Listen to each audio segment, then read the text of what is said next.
근데 부활하신 주님께서요 우리에게 선물을 주셨습니다. 선물을 주시는데 어떤 선물을 주셨느냐? 꾸러미를 주셨어요. 엄청난 선물들을 주셨습니다. 저는 이 자리에 계신 모든 분들에게 이 선물 꾸러미를 드리고 싶습니다. 부활 예배를 드리면서 주일 예배를 하나님 앞에 드리면서 이 선물을 다 내 것으로 삼는 그런 은혜와 축복이 있기를 간절히 소원합니다. 저희 아이들이 첫 생일 때에 저는 제 아이들이 받은 선물을 기억합니다. 돌잔치라고 보통 얘기를 하죠. 그래서 첫 생일 때에 돌잔치에 이제 많은 분들이 오셔서 이제 축하를 해주시는데요. 뭐 제 부모님과 그 다음에 동생 가족들, 친지들, 처갓집 식구들이 다 와서 이제 축하를 해줍니다. 어떤 분들이 이렇게 선물을 주세요. 어떤 분들은 돌반지도 주셨고, 장난감과 그 다음에 인형도 주셨고, 또 어떤 분들은 봉투에다가 이제 돈을 넣어서 주셨습니다. 그 선물을 받는데 그 생일 당사자보다도 제가 더 기쁘더라고요. 제가 더 훨씬 기쁘더라고요. 그래서 집에 와서 그 선물들을 다 이렇게 보니까 선물이 아니라 선물 꾸러미였습니다. 많은 선물들이 이렇게 돌아오게 되었는데 나중에 곰곰이 생각을 해보니까 지금 기억해보니까 그 선물들보다도 더 좋은 것은 저희 아이들이었던 것으로 제가 기억하고 있습니다. 사람은요 누구나 다 선물을 좋아하게 되어 있습니다. 어린아이들이 선물을 받게 되면 굉장히 기뻐하지요. 그런 것처럼 어른들도 선물을 받으면 너무나 기뻐하고 좋아합니다. 선물의 값이 비싸느냐 안 비싸느냐는 그것은 상관이 없어요. 전혀 중요하지 않습니다. 물론 중요한 사람도 있을 것 같습니다만은, 그러나 뭐 저는 선물을 받을 때 그 값이 중요한 것이 아니라 그 선물을 주시는 분의 마음이 얼마나 중요한가, 그것을 나름대로 알기 때문에 그 선물을 받으면 참 좋은 것 같고 기분이 좋습니다. 비단 선물을 받을 때에만 좋은 것은 아니죠. 내가 사랑하는 사람에게 선물을 주고 그리고 줄 때의 그 마음과 정성을 이렇게 담아낼 때, 그리고 그 선물을 받고 받은 사람이 얼마나 행복할까를 생각하면 선물을 주는 우리도 역시 기쁨을 누리게 되는 것입니다. 여러분, 하나님도 선물을 좋아하시는 것 아세요? 우리 하나님께서는 우리가 영과 진리로 하나님을 예배하는 선물을 드릴 때에 정말 행복해 하십니다. 우리의 전도도 행복해 하시고요, 우리의 기도도 행복해 하시고, 우리가 일상생활에서 삶의 예배를 드릴 때에 우리 하나님께서는 너무나 좋아하시죠. 예수님도 선물을 좋아하십니다. 예수님께서 어린아이로 이 땅에 오셨을 때에 동방에서부터 온 그 박사들이 황금과 유향과 모략을 선물 꾸러미를 예수님께 드렸죠. 그 예수님께서는 정말 얼마나 기뻐하셨을까 싶습니다. 또 예수님께서 십자가에 못 박히시기 전에 옷값을 깨뜨린 여인으로부터도 선물을 받으셨습니다. 그러한 예수님께서 오늘 본문에 보니까 부활하신 예수님께서 제자들에게 오히려 선물을 주십니다. 부활을 좋아하고 부활을 기뻐하고 부활을 사모했던 사람들에게도 많은 선물을 주시는 것을 볼 수가 있습니다. 저는 이 시간 부활절 예배를 통해서 우리 부활하신 예수님께서 제자들에게 주신 이 아름다운 놀라운 엄청난 선물 꾸러미를 우리 주님께서 주신 것처럼 이 말씀을 통해서 여러분들이 한 사람 한 사람에게 부활의 선물을, 꾸러미를 받으실 수 있기를 주님의 이름으로 축복합니다. 너무나 많은 선물을 주셨는데 오늘 우리 본문 말씀을 통해서 우리가 살펴볼 수 있는 선물 꾸러미 첫 번째는요, 부활하신 주님이 평강을 주셨다는 사실입니다. 여러분, 우리 부활하신 주님이 제자들에게 무엇을 주셨다고요? 평강이라는 선물을 주셨습니다. 저는 부활주일에 대한 굉장히 좋은 추억을 갖고 있습니다. 제가 어렸을 때에는 달걀이 조금 이제 희귀하고 귀한 시대에 있었는데, 저는 부활절이 되면 교회에서 이 주는 삶은 달걀, 그것을 너무나 좋아했어요. 평상시에는 잘 먹어보지 못하는 그 달걀을 그날만큼은 이제 뭐 2개도 먹고 3개도 먹고, 여러분 삶은 달걀 먹고 난 다음에는 항상 그 생연상 나오는 거 아시죠? 유황 냄새에 가스가 배출되는, 그럼에도 불구하고 하여간 삶은 달걀을 좋아했습니다. 또 부활주일에 주일학교에 가면은 교회에서 상을 주었는데 전도상을 주었습니다. 제 동생 2명하고 그 다음에 이웃에 사는 그 동생들이 여러 명 있었는데 그 아이들을 이제 데리고 가면 전도 상장과 함께 크리스마스를 주었는데 저는 그것도 아직도 그것을 기억하고 있습니다. 저에게 있어서 이처럼 크리스마스나 혹은 부활절은 참 좋은 기억을 갖게 하는 그런 절기였습니다. 그런데 여러분, 오늘 본문에 보니까 예수님이 이처럼 부활하셨음에도 불구하고 기뻐하지 못하고 두려움에 사로잡혀 있었던 사람들이 있었습니다. 그 말씀이 바로 19절에 있는데 우리 같이 한 목소리 함께 읽어보기를 원합니다. 읽겠습니다. 시작. 이날 곧 안식 후 첫날 저녁 때에 제자들이 유대인들을 두려워하여 모인 곳의 문을 닫았더니 예수께서 오사 가운데 서서 이르시되 너희에게 평강이 있을지어다. 여러분, 오늘 본문에 보니까요, 좀 제자들의 행동이 이상합니다. 저녁 때 제자들은 모인 곳의 문을 걸어 잠궜다는 것이에요. 왜 그렇습니까? 말씀에 따르면 유대인들을 두려워했기 때문에 문을 걸어 잠그게 되었습니다. 예수님의 12제자 가운데 가롯 유다는요, 자살했기 때문에 이미 저 세상 사람이 되었습니다. 그리고 지금 도마라는 이 제자는 외출해서 지금 이곳에 없습니다. 이곳에서는 이제 무명의 제자들도 있지만 10명의 제자들이 주축을 이루고 있는 그런 공간이었습니다. 그런데 이러한 제자들이 지금 두려워 떨고 있다는 것이죠. 제자들은 막달라 마리아로부터 예수님께서 부활하셨다는 소식을 들었습니다. 그러나 그럼에도 불구하고 그들은 여전히 지금 두려움에 사로잡혀 있는 것을 볼 수가 있습니다. 무엇을 두려워했을까요? 유대인들이 자신들의 랍비오 스승이었던 예수님을 붙잡아서 십자가에 못 박겠다면 자신들도 이제 찾아와서 색출해내서 십자가에 못 박을 것이라는 것은 제자들이 누구나 다 가지고 있었던 그런 상황이었어요. 그러니 그 사실이 얼마나 제자들에게 두려움이었겠습니까? 이제 자신들을 죽음의 골짜기로 이렇게 몰고 가는 것은 시간 문제라고 생각하였기 때문에 제자들은 그렇게 죽음의 공포에 지금 사로잡혀 있는 것입니다. 이러한 죽음의 공포에 사로잡혀 있는 제자들은요, 문이란 문은 다 꼭꼭 걸어 잠갔습니다. 문들을 잠갔다라고 하는 그 표현을 보면은 하여간 이 제자들이 있었던 공간에 있는 문이란 문은 다 걸어 잠근 것입니다. 여러분, 문을 걸어 잠근다고 해서 그들의 안전이 보장될 리는 만무할 것입니다. 그런데 그들은 이 두려움을 떨치기 위해서 무엇라도 해야 될 필요가 있었던 것이죠. 그래서 문을 일단 걸어 잠궈야만 약간의라도 안심을 얻을 수 있다는 생각에서 문을 잠그고 있습니다. 근데 그 문은요, 낮에는 물론이고 본문에 보니까 저녁 때 밤중에도 문을 걸어 잠궜다라고 성경에 기록되어 있습니다.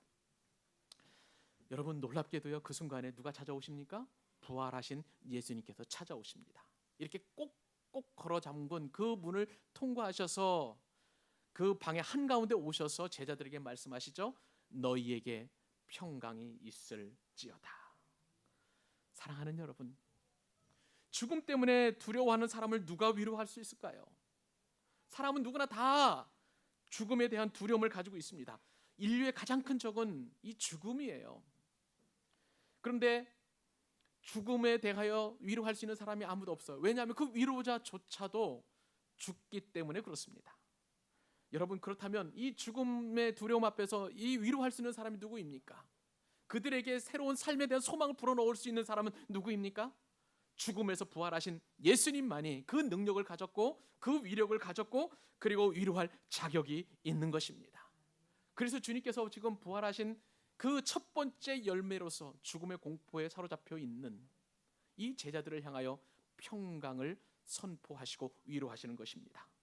사랑하는 여러분, 부활하신 주님이 죽음의 공포에 사로잡혀 있는 제자들에게 평강을 선물로 주신 줄로 믿으시기 바랍니다.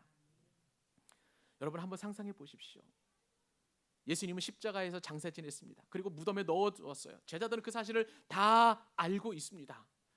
그런데 주님께서 그 자리에 나타나셔서 샬롬, 너에게 평강이 있을지어다 라고 이렇게 선포하니 죽음과 공포에 사로잡혀 있었던 제자들이 얼마나 기뻤을까요? 얼마나 그 마음 가운데 꽁꽁 얼어붙었던 그 마음을 녹이듯이 그렇게 사르르 평강이 다가왔을까요?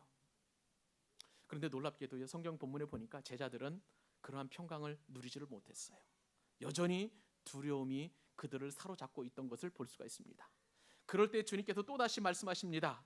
두 번째로 또 다시 평강을 말씀하시는 것입니다. 21절 상반절에 보니까 예수께서 또 이르시되 뭐라고 말씀하십니까? 너희에게 평강이 있을지어다. 예수님은 그러나 그럼에도 불구하고 여전히 두려움에 사로잡혀서 있던 예수님의 제자들에게 또 다시 찾아오십니다. 여드레 뒤에. 그때는 도마가 있었어요. 도마가 있는 그 공동체에서 예수님께서 또한 제자들에게 평강을 선물로 주십니다. 그 말씀이 바로 26절입니다. 같이 한번 읽겠습니다. 시작. 여드레를 지나서 제자들이 다시 집안에 있을 때에 도마도 함께 있고 문이 닫혔는데 예수께서 오사 가운데 서서 이르시되 너희에게 평강이 있을지어다. 여러분, 주님께서 우리에게 평강을 주실 때는요, 우리의 삶의 한가운데 주신다는 사실을 믿으시기 바랍니다. 내 문제 중심에서 예수님께서 평강을 우리에게 선물로 주시는 줄 믿으시기 바랍니다. 한가운데서 주세요. 내가 염려하고 두려워하고 고통받고 그리고 무엇을 할지 몰라 그렇게 고민하는 그 삶의 한 중앙에서 서서 너희에게 평강이 있을지어다 선물을 주시는 줄 믿으시기 바랍니다. 내 마음 가운데 근심이 있습니까? 염려가 있습니까? 두려움이 있습니까? 내 마음의 중심에서 반복해서 한 번도 아니요 두 번도 아니요 계속 반복해서 평강을 선물로 주시는 그 아름다운 선물을 받아 누리는 여러분 될 수 있기를 주님의 이름으로 축복합니다. 예수님께서 주신 선물 꾸러미를 또 풀어보겠습니다. 부활하신 주님이 제자들에게 주신 선물은 두 번째는요, 기쁨입니다. 기쁨을 주님께서 제자들에게 선물로 주셨습니다. 사랑하는 여러분, 여러분들에게 한번 질문 드리고 싶습니다. 여러분들은 삶 가운데서 얼마나 많은 기쁨을 누리고 계십니까? 누군가는 이렇게 말할지 모르겠어요. 목사님은 지금 내 처지를 몰라서 지금 그렇게 한간 소리 하는 것 같습니다. 내 처지를 알면요, 목사님 그런 소리 못할 것입니다. 내가 지금 사업을 하고 있는데요, 가게수는 오르고 있습니다. 직원 월급을 줘야 하는데 거래처에서는 줘야 될 돈을 주지 않고 깜깜무소식이에요. 또 세금 낼 날짜는 당장 코앞에 다가와 있는데 돈이 없어요. 이런 상황에서 기쁨을 누리라고요? 아유, 목사님 그런 한가운 소리 하지 마세요. 이렇게 얘기할 수도 있을 것 같아요. 학생들이죠. 이제 곧 중간고사가 다가옵니다. 열심히 공부하는 것 같은데 머리에 남아있는 것은 아무것도 없어요. 또 중간고사가 다가오면 숙제도 많이 내야 되고 과제도 많이 제출해야 됩니다. 얼마나 부담스럽겠습니까? 목사님 이런 상황에서 기뻐할 수 있을까요? 목사님 한가운 소리 하지 마세요. 이럴 수도 있을 것 같아요. 또 병환 중에 계신 분들도 있을 수 있어요. 목사님 밤새도록 몸이 아파가지고 이렇게 고통당하고 있는데 기뻐하라고요? 아유, 목사님은 나처럼 아파보지 못해서 그런 얘기 할 것 같습니다. 아유, 그런 소리 하지 마세요. 그렇게 이야기할 수도 있을 것 같습니다. 여러분, 우리가 인생을 살다 보니까요, 기뻐할 일보다는 근심하고 염려하고 걱정되는 일이 너무나 많은 것이 사실인 것입니다. 내 삶의 정황 가운데서는 기쁨을 찾아낼 수가 없어요. 그렇습니다, 여러분. 우리는 이것을 인정해야 돼요. 나의 삶에서는, 나의 삶의 상황에서는, 나의 삶의 조건에서는 전혀 기쁨을 찾아낼 수가 없습니다. 근데 오늘 말씀을 보니까 기쁨의 근원이 어디에 있는지 성경은 분명하게 말씀하고 계십니다. 그것은 바로 부활하신 예수 그리스도이십니다. 그 말씀이 바로 19절 20절 말씀입니다. 우리 부활을 나의 선물로 받는다는 의미에서 같이 한번 한 목소리로 읽겠습니다. 시작. 이날 곧 안식 후 첫날 저녁 때에 제자들이 유대인들을 두려워하여 모인 곳의 문들을 닫았더니 예수께서 오사 가운데 서서 이르시되 너희에게 평강이 있을지어다. 이 말씀을 하시고 손과 옆구리를 보이시니 제자들이 주를 보고 기뻐하더라. 여러분, 지금 제자들이 어떤 상황이라고요? 유대인들이 언제 우리를 잡으러 올까? 그 두려움 때문에, 죽음의 공포 때문에 지금 전전긍긍하고 있는 그런 상황 가운데 있었습니다. 두려움이 그들을 사로잡고 있으니 그들에게는 기쁨이 있을 리가 만무하지요. 그런데 예수님께서 오셨어요. 그리고 평강을 선포하십니다. 그럼에도 불구하고 제자들은 정말 저분이 예수님인가 만가 긴가민가 지금 하고 있는 그런 상황 가운데 있어요. 그렇게 의심하는 제자들에게 예수님께서 무엇을 보여주셨습니까? 손과 옆구리를 보여주셨어요. 손에 보니까 로마 군인들이 십자가에 못 박을 때에 박았던 그 못자국이 선명하게 드러나 있습니다. 옆구리를 보니까 창자국이 있어요. 예수님께서 돌아가셨을 때 로마 군인이 예수님의 옆구리를 창으로 찔렀어요. 그래서 물과 피를 다 쏟아내게 했던 바로 그 창자국이었습니다. 그 창자국이 너무나 분명하게 보였던 것이죠. 여러분, 예수님께서 보여주셨던 이 손자국과 이 옆구리는 바로 예수님께서 부활하셨다는 부인할 수 없는 증표였던 것입니다. 그러므로 이 증표를 보고 제자들은 오늘 말씀해 보니까 기뻐하였다라고 성경에 이렇게 기록이 되어 있습니다. 부활하신 그 예수님께서 선명하게 죽으셨던 그 증표를 가지고 계신 그 부활하신 예수님 때문에 제자들은 지금 기뻐하게 된 것입니다. 성경에 보니까요, 부활하신 그 예수님의 그 모습을 보고 많은 사람들이 기쁨을 누리게 되는데 보통 기쁨이 아니에요. 큰 기쁨을 누렸다고 성경에 여러 곳에서 기록되어 있습니다. 마태복음에 보면 안식 후 첫날이, 그러니까 부활절이죠. 새벽에 예수님의 무덤을 찾아갔던 사람이 등장합니다. 막달라 마리아와 또 다른 마리아였습니다. 근데 이 막달라 마리아와 그다음에 또 다른 여인들이 이렇게 예수님의 무덤에 도착했을 때 어떤 일이 생겼냐면 큰 지진이 일어났어요. 막 그 진동하게 된 거예요. 그러면서 하늘로부터 내려온 천사가 돌을 굴려내고 그 위에 앉아 있었습니다. 그 장면을 누가 보았냐면요, 예수님의 무덤을 지키는 로마 군인이 보았어요. 그 장면이 너무나 무서우니까 마치 죽은 사람처럼 꼼짝달싹 못하고 있다고 성경에 기록되어 있습니다. 이런 상황에서 주의 천사가 이 두 여인에게 이야기를 하는데 그 소식이 얼마나 좋은지 너무나 큰 기쁨이었다고 성경에 기록되어 있습니다. 마태복음 28장 5절로 8절 말씀을 제가 읽어드립니다. 천사가 여자들에게 말하여 이르되 너희는 무서워하지 말라. 십자가에 못 박히신 예수를 너희가 찾는 줄을 아노라. 그가 여기 계시지 않고 그가 말씀하시던 대로 살아나셨느니라. 와서 그가 누우셨던 것을 보라.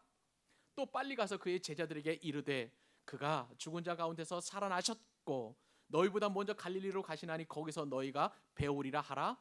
보라, 내가 너희에게 일렀느니라 하거늘 여자들이 그 다음에 어떻게 합니까? 무서움과 큰 기쁨으로, 어떻게 해요? 무서움과 큰 기쁨으로 빨리 무덤을 떠나 제자들에게 알리려고 다름질할세. 부활하신 그 주님을 기쁜 소식을 들었던 그 여인들에게는 기쁨이 그냥 기쁨이 아니라 큰 기쁨이었다고 성경이 이렇게 말씀하고 있습니다. 이런 큰 기쁨은 제자들에게도 주님께서 선물을 주셨습니다. 오늘 본문과 병행하는 그런 성경이 누가복음에 있는데요, 똑같은 내용이 누가복음에 이렇게 기록되어 있습니다. 누가복음 24장 38절에서 41절 말씀에 따르면 예수께서 이르시되 어찌하여 두려워하며 어찌하여 마음에 의심이 일어나느냐? 내 손과 발을 보고 나인 줄 알라. 또 나를 만져보라. 영은 살과 뼈가 없으되 보는 바와 같이 나는 있느니라. 이 말씀을 하시고 손과 발을 보이시나니 그들이 너무너무 기쁨으로, 그들이 어떻게 했다고? 제자들이 너무 기쁨으로, 그 기쁨이 너무나 커서 믿지 못할 정도가 되었다는 거예요. 사랑하는 여러분, 부활하신 주님이 주시는 기쁨은 큰 기쁨이라는 사실을 믿으실 수 있기를 바랍니다. 나의 형편과 나의 처지와 나의 상황이 어떠하든지 간에 이 부활하신 주님이 주시는 기쁨은 믿을 수 없을 정도로 큰 기쁨이라는 사실이에요. 사랑하는 여러분에게 기쁨이라는 선물을 드리고 싶습니다. 큰 기쁨을 여러분 선물로 누리실 수 있기를 바랍니다. 성경에 보면은요, 이 기쁨 혹은 기쁘다라는 말이 무려 250번이나 등장합니다.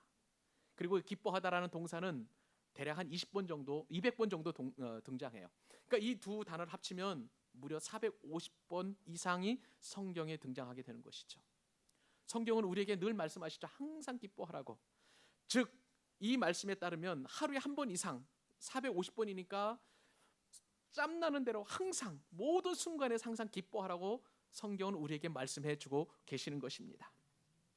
사랑하는 여러분, 성경에서 말씀하는 기쁨은 두 가지 종류가 있어요. 하나는 마노스라는 기쁨입니다. 그것은 내 조건이 충족될 때에 느끼는 만족이에요. 기쁨이에요.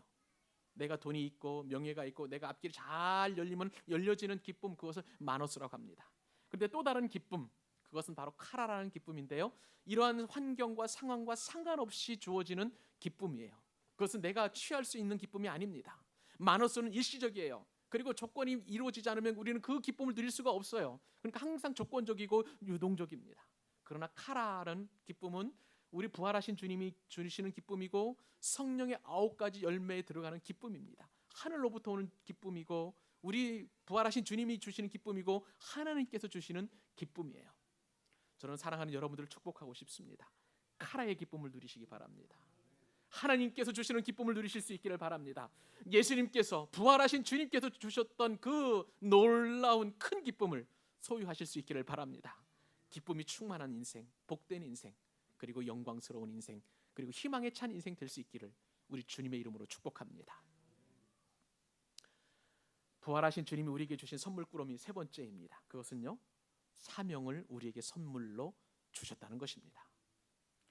우리가 예수님의 부활을 크게 기뻐해야 하고 환영해야 하는 이유가 바로 여기에 있습니다. 주님께서 우리에게 사명을 주신 것이에요. 사명이라는 것이 무엇입니까? 내가 하나님을 위해서 해야 할 일이 바로 사명인 것입니다. 부활하신 주님께서는 제자들에게 평강을 선물로 주신 이후에 사명을 선물로 주셨습니다. 그 말씀이 21절 말씀에 있습니다. 같이 한번 읽겠습니다. 시작. 예수께서 또 이르시되 너희에게 평강이 있을지어다. 아버지께서 나를 보내신 것 같이 나도 너희를 보내노라. 여러분, 이 말씀을 보니까 아버지께서 나를 보내신 것 같이, 즉 하나님 아버지께서 예수님을 사명을 주셔서 보내셨다는 거예요. 그래서 예수님께서는 사명자입니다. 여러분, 예수님은 어떤 사명을 하나님께로부터 받았습니까? 인류 구원을 위해서 십자가를 짊어지셔야만 하는 그 엄청난 고난을 당하셔야만 하는 그런 사명이었습니다.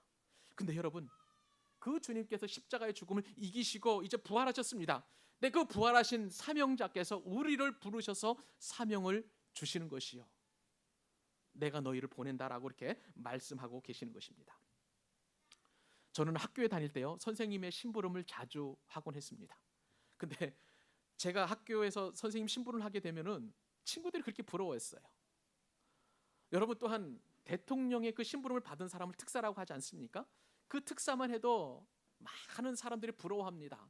이제 국가를 대표해서 이제 심부름을 가는 것 아니겠습니까? 하물며 이처럼 선생님이나 또 대통령의 차원을 뛰어넘는 우리 하나님께서 우리에게 심부름을 시켜주었다면 우리의 기쁨은 충만해야 될 줄로 믿습니다.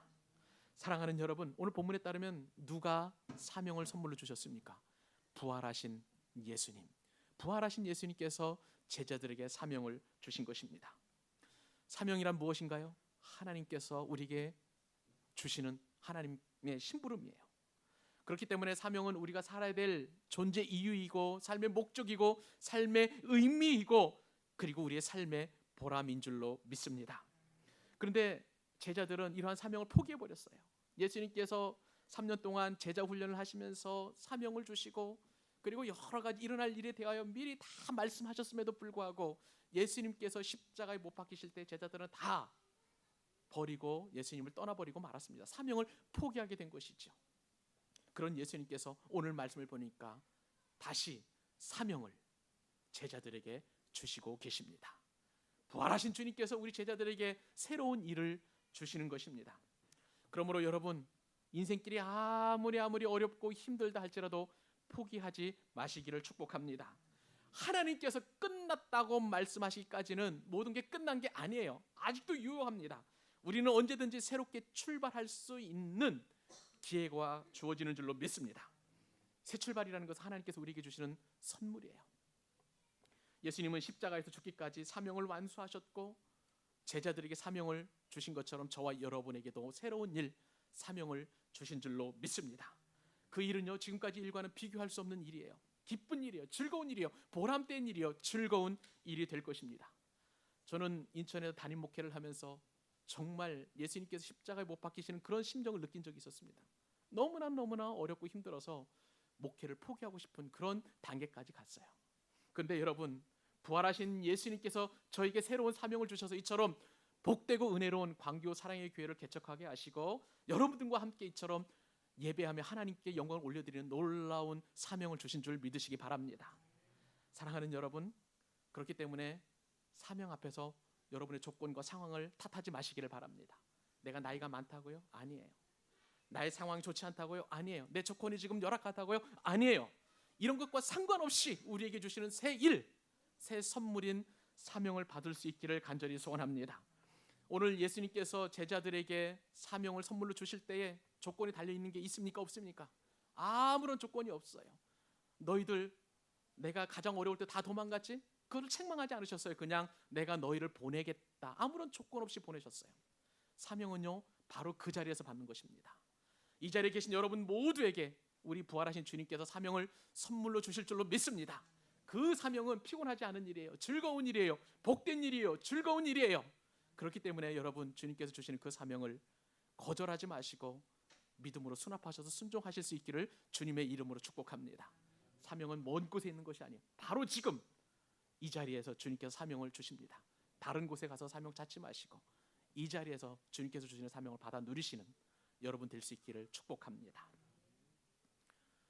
부활하신 주님이 주신 선물입니다. 정말 하나하나 풀어낼 때마다 너무나 좋은 선물인데, 이번 네 번째 선물은 바로 성령입니다. 부활하신 주님께서 최고의 선물인 성령을 주시게 되었습니다. 22절 23절 말씀 같이 한번 읽습니다. 시작. 이 말씀을 하시고 그들을 향하사 숨을 내쉬며 이르시되, 자, 어떤 선물을 주십니까? 성령을 받아라. 다시 한번, 어떤 선물이요? 성령을 받으라. 너희가 누구의 죄든지 사하면 사해질 것이요 누구의 죄든지 그대로 두면 그대로 있으리라 하시니라. 여러분, 성령님이 왜 이토록 귀한 선물이 될까요? 최고의 선물일까요? 먼저 우리는 우리 자신을 먼저 돌아볼 필요가 있습니다. 이 선물을 왜 받아야 되는지. 성령님은요, 우리의 돌같이 굳어진 마음을 바꾸실 수 있는 유일한 능력이시기 때문에 성령은 우리에게는 엄청난 선물이에요. 최고의 선물인 것입니다. 성령께서 우리의 마음을 어떻게 바꾸시는지 에스겔이 오래전에 예언해 놓은 말씀이 있습니다. 에스겔서 11장 19절. 내가 그들에게 한 마음을 주고 그 속에 새 영을 주며, 여기서 새 영은 바로 성령님이에요. 새 영을 주며 그 몸에서 돌 같은 마음을 제거하고 살처럼 부드러운 마음을 주사. 여러분, 부활하신 예수님께서 우리에게 사명을 주셨다고 말씀드렸잖아요. 그런데 이 사명을 감당할 때 최고의 걸림돌이 있는데요, 그것은 바로 돌같이 굳은 내 마음이에요. 내 마음 때문에 사명을 감당하는 일에 있어서 얼마나 어렵고 그것이 걸림돌이 되는지 모릅니다. 그런데 성령께서는 그 돌같이 굳은 마음을 어떻게 한다고요? 부드러운 살처럼 변화시켜서 우리를 부드럽게 만든다는 거예요. 부드러운 마음이 되어야 우리가 사명을 감당할 수 있는데, 그 축복을, 그 은혜를 성령께서, 부활하신 주님 주신 이 성령께서 그렇게 하실 수 있다는 것이죠. 그렇기 때문에 내가 누군가를 용서할 수 있는 거예요. 오늘 말씀에 따르면 누구의 죄든지 그대로 두면 그대로 있지만 누구의 죄든지 사하면 또한 사함을 받게 된다라고 분명히 주님께서 선포하십니다. 여러분, 내가 사명 감당하다 보면은요, 어려움이 많아요. 누군가 나를 미워하고 누군가 나를 증오하고 이유 없이 나를 계속해서 그렇게 괴롭게 하는 사람들이 너무나 많습니다. 그럴 때 보면은 내 마음이 굳어져 버려요. 사명 감당을 못해요. 그런데 성령께서 내 마음 가운데 내주하시고 역사 충만하시면 내 마음이 변화가 되어서 부드럽게 되어서 사명을 완수할 수 있는 은혜가 되는 줄로 믿습니다. 성령은요, 또한 우리의 마음을 변화시킬 것뿐만 아니라 우리에게 많은 역사와 또한 은혜를 일으키시는 분이십니다. 우리 성령님은 지혜의 영이세요. 총명의 영이십니다. 그리고 우리 성령님은 지식의 영이시고 모략과 재능의 영이십니다. 성령님은 또 어떤 분이십니까? 우리에게 능력을 주시는 분이세요. 우리 이 땅을 살아갈 때 모든 필요한 능력을 다 주시는 분이시고 우리에게 또한 은사와 또 은혜를 주셔서 모든 것을 감당할 수 있도록 그렇게 새 힘을 공급해 주시는 분이십니다. 성령께서는 또한 특별히 우리에게 권능을 주시는데요, 사도행전 말씀에 따르면 오직 성령이 너희에게 임하시면 너희가 권능을 받는다. 이 권능이라는 말이 뚜나미스라는 헬라어를 쓰는데요, 이 뚜나미스라는 단어가 바로 다이나마이트의 원어가 되는, 원래의 뿌리가 되는 그런 단어입니다. 다이나마이트는 폭발력이 있습니다. 강력합니다. 성령께서는 우리가 땅끝까지 이르러 주의 증인이 되도록 할 수 있도록 우리에게 다이나마이트보다도 더 강력한 힘을 주셔서 그 일을 능히 감당할 수 있도록 은혜를 주신다는 사실입니다. 사랑하는 여러분을 축복합니다. 부활하신 주님이 주신 성령님을 선물로 받아 누리실 수 있기를 바랍니다. 한 번 오신 성령님 우리를 떠나지 않으세요. 단 우리가 성령님을 즐거워하고 행복해하고 그리고 만족하게 하시면 성령님께서는 내주 역사 충만하게 인도하여 주실 줄로 믿습니다. 성령 충만한 인생 되시기를 우리 주님의 이름으로 축복합니다. 부활하신 주님이 주신 마지막 선물입니다. 그것은 바로 믿음이라는 사실입니다. 오늘 말씀을 보니까 모든 사람들이 이처럼 아주 훌륭한 선물들을 다 받았어요. 부활하신 주님께서 주신 이런 선물 꾸러미를 다 받아 누리고 있는데 딱 한 사람이 이 선물을 받지 못한 사람이 성경에 등장합니다. 그 사람의 이름은 디두모라 하는 도마인 것입니다. 도마는 왜 이처럼 많은 선물들을 받지 못했을까요? 하필이면 예수님께서 부활하신 예수님께서 그 자리에 오셨을 때에 그곳에서 없었어요. 외출했는지 아니면 어디 밖에 나갔는지 볼 일이 있었는지 모르겠지만 하여간 그 자리에 없었기 때문에 부활하신 예수님 주시는 이런 놀라운 선물의 꾸러미들을 그는 하나도 받지 못했던 것입니다. 어느 날 도마가 돌아왔습니다. 그래서 도마가 돌아왔었을 때 그 자리에 있었던 제자들이 이구동성으로 말합니다. 우리가 주를 보았다. 부활하신 주님을 만났다 라고 이야기합니다. 여러분 10사람이 한마디씩만 해도 10마디예요. 그러니 그 말을 듣는 도마 입장에서 보면 그것이 얼마나 속이 상하고 빈정상하는 일이겠습니까?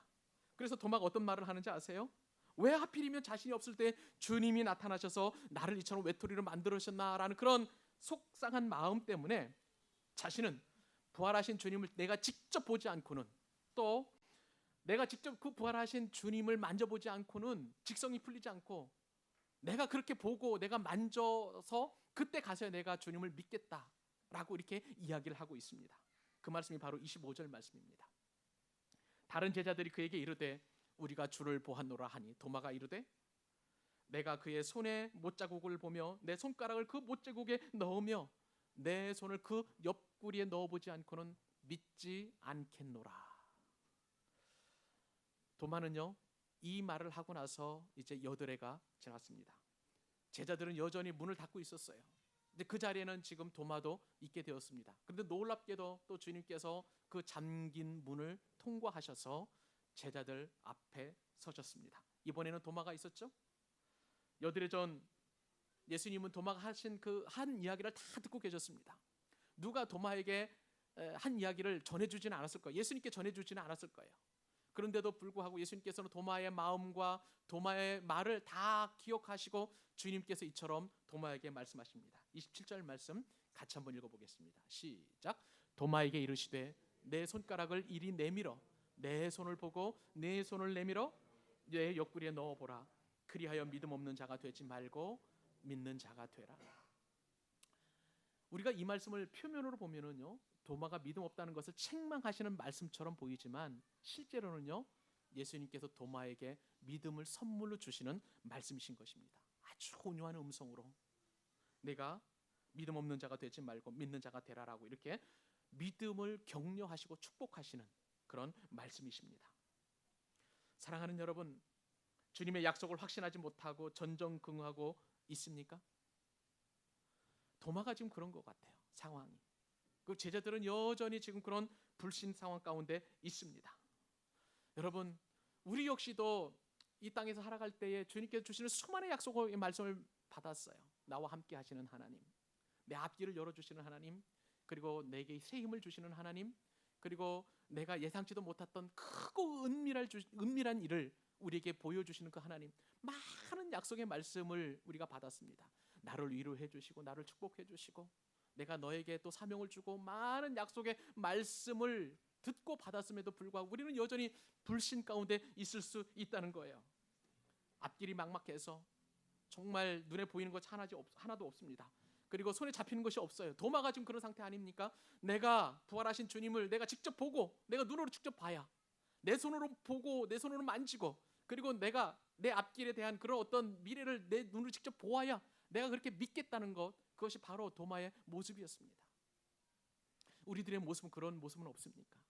수많은 약속이 우리에게 주어졌음에도 불구하고 내 손에 잡히는 게 아무것도 없어요. 그런 의심이 될 수밖에 없어요.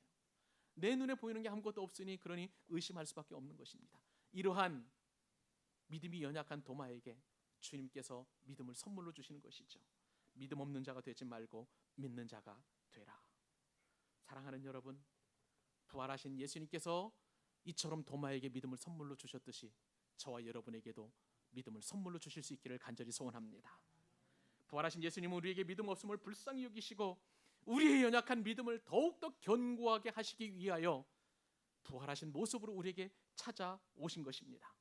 그래서 사도 바울은 이 믿음이라는 것은 내가 만들어내고 캐내는 것이 아니라 하나님의 선물이라고 분명히 말씀하여 주셨습니다. 사랑하는 여러분, 하나님의 선물인 믿음을 소유하실 수 있기를 바랍니다. 믿음은 자라는 것이에요. 한 곳에 정착되어 있는 게 아닙니다.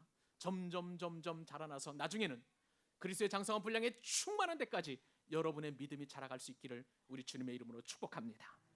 말씀을 맺겠습니다. 부활하신 예수님께서는 우리에게 선물 꾸러미를 다 풀어넣어 주셨습니다. 주님이 우리에게 주신 선물은 값으로 환산할 수 없는 엄청난 것들이에요. 두려워하는 저와 여러분에게 평강을 선물로 주십니다. 이 선물을 받아 누리는 여러분 되십시다. 주님께서는 큰 기쁨을 우리에게 주십니다. 부활하신 주님만이 주실 수 있는 큰 기쁨입니다. 내 상황이 어떠하든지, 내 육신이 병들고 내가 앞날이 어두웠다 할지라도 부활하신 주님이 주시는 큰 기쁨을 받아 누리실 수 있기를 바랍니다. 부활하신 주님은 이제 여러분에게 사명을 주십니다. 그 사명은 기쁨의 사명이에요. 행복한 사명입니다. 내가 밤새워서 일하고 그리고 열심히 일을 해도 피곤하지 않는 그 사명인 줄로 믿습니다. 그 사명을 통해서 행복을 누리시는 우리 귀한 광교 사랑의 교회 성도님들 될 수 있기를 바랍니다. 우리 주님께서는 또한 성령님을 주세요. 내가 사명을 감당할 때 내 힘으로 할 수 없기에 성령님 능력과 지혜와 모략과 권능과 그리고 모든 것을 필요한 것을 채워주시는 성령을 선물로 주십니다. 그 성령을 선물로 받아야만 우리는 승리할 수 있는 것이죠. 마지막으로 내가 아무리 부활하신 예수님을 믿는다 할지라도 눈으로 보았다 할지라도 내 믿음이 적어서 여전히 불안하다면 나의 믿음을 주시는 그 주님을 만나실 수 있기를 바랍니다. 주님께서는 저와 여러분의 믿음을 크게 하시고 그리고 강하게 하셔서 우리가 어떠한 상황이 있든지 넘어지지 않도록 저와 여러분을 붙잡아 주실 줄로 믿습니다.